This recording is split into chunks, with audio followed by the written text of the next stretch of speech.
নমস্কাৰ তামুলপুৰে open Assamese culture YouTube চেনেললৈ আপোনালোকক স্বাগতম জনাইছোঁ। মই আজি উপস্থিত হৈছোঁ তামুলপুৰৰ সৌৰাগুৰি গাঁৱৰ পৰবী বেজবৰুৱাৰ বাসগৃহত। এইবাৰ পৰবীয়ে হায়াৰ ছেকেণ্ডাৰী চূড়ান্ত বৰ্ষৰ 82% নম্বৰেৰে উত্তীৰ্ণ হ'বলৈ সক্ষম হৈছে। প্ৰথমে মই পৰবীক অভিনন্দন জনাইছোঁ। পৰবী, তুমি নমস্কাৰ। সৰ্বমুঠ কিমান নম্বৰ পাবলৈ সক্ষম হৈছা?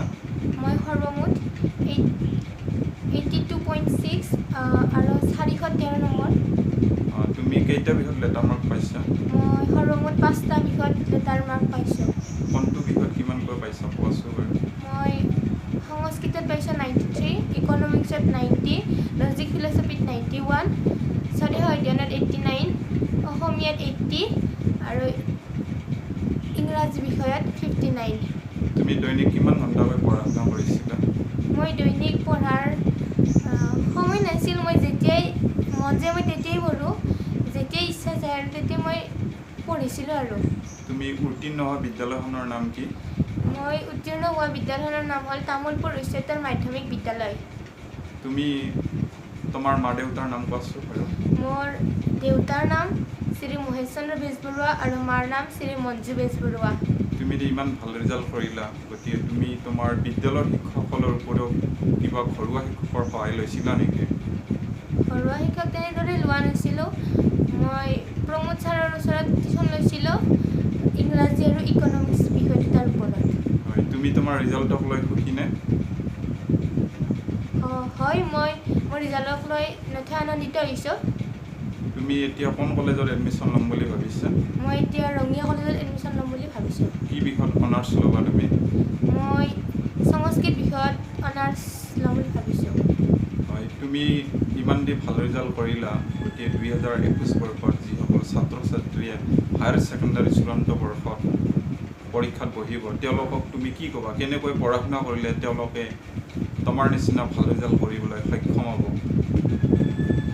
তেওঁলোকে বিদ্যালয়ত ছাৰ বাইদেৱে যিখিনি পঢ়ায় সেইখিনি আহি ঘৰত অধ্যয়ন কৰাৰ লগতে ছাৰ বাইদেৱে যিখিনি নোটছ দিয়ে সেইখিনি ঘৰত পঢ়ক, আৰু কিছুমান যদি বুজি নোপোৱা থাকে সেইখিনি তেওঁলোকে ঘৰুৱা শিক্ষকৰ সহায়ত বুজি ল'ব পাৰে, নতুবা যদি আত্মীয় বন্ধু নতুবা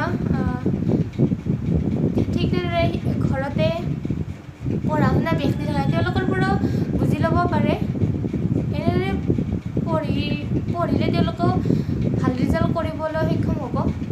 তুমি পঢ়া শুনাৰ উপৰিও কি কৰিছিলা? কিবা উপন্যাস, গল্পৰ কিতাপ, কবিতা হয়, কিতাপ মই বাহিৰা কিতাপ পঢ়িছিলা পঢ়ি নেকি? বহুত ভাল পাইছিলোঁ। মই বাহিৰা কিতাপ স্কুলৰ লাইব্ৰেৰীৰ পৰা আনি পঢ়িছিলোঁ আৰু লগ বন্ধুৰ পৰা আনি পঢ়োঁ। আৰু স্কুলত কম্পিটিশ্যনত যিখিনি কিতাপ প্ৰাইজ হিচাপে পাওঁ সেইখিনিও মই পঢ়োঁ। মই বাহিৰা কিতাপ পঢ়ি খুব ভাল পাওঁ। তুমি গান শুনি ভাল পোৱা নে তুমি? হয়, মই গান শুনিও বহুত ভাল পাওঁ। মই বেছিকৈ গানে চাওঁ, গান শুনোঁ, আৰু মই স্কুলত প্ৰাচীন পত্ৰিকা বা ঠিক তেনেদৰে কবিতা, আলোচনী এইবিলাকতো মই গল্প, উপন্যাস, কবিতা ইত্যাদি লিখোঁ, আৰু মই ড্ৰয়িঙো কৰোঁ। ভৱিষ্যতে তুমি মানে কি হোৱাৰ মন হেঁপাহ পুহি ৰাখিছা মনত? মই এজন DC হ'বলৈ ইচ্ছা। হয়, গতিকে তুমি তোমাৰ ইমান দি ভাল ৰিজাল্ট কৰিলা, গতিকে তুমি কাক ধন্যবাদ দিবা? পোনপ্ৰথমে মই দিম মোৰ মা দেউতা আৰু শিক্ষাগুৰু। মোৰ মা দেউতাই মোৰ সৈতে বহুত কষ্ট কৰিছিল, তেওঁলোকে মোৰ পঢ়া পাতিৰ বহুত যত্ন লৈছিল, আৰু ছাৰ বাইদেউসকলেও বহুত মোক সহায় কৰিছিল। তেওঁলোকে নোটছ পাতি আদি যোগান ধৰিছিল। তেওঁলোকে যিখিনি বুজি নাপাওঁ সেইখিনি স্কুলত লৈ গ'লে আকৌ এবাৰ দুবাৰ নহয় 3বাৰলৈ বুজাই দিছিল। মই ছাৰ বাইদেউ আৰু মা দেউতাক ধন্যবাদ জ্ঞাপন কৰিছোঁ। ধন্যবাদ পৰবীলৈ উজ্জ্বল ভৱিষ্যত কামনা কৰিছোঁ। তেওঁৰ মনৰ যি ইচ্ছা, মনৰ যি আশা বাস্তৱত পৰিণত হওক। তেওঁ DC হৈ এই গাঁওবাসীৰ লগতে তামুলপুৰৰ লগতে সমগ্ৰ বাক্সা জিলালৈ সুনাম কঢ়িয়াই আনক। পুনৰ তেওঁ এইবাৰ ধন্যবাদ জনাইছোঁ। সদশেষত ময়ো তামুলপুৰীয়া ওপেন চেনেলটোলৈ ধন্যবাদ ধন্যবাদ জ্ঞাপন কৰিলোঁ। ধন্যবাদ।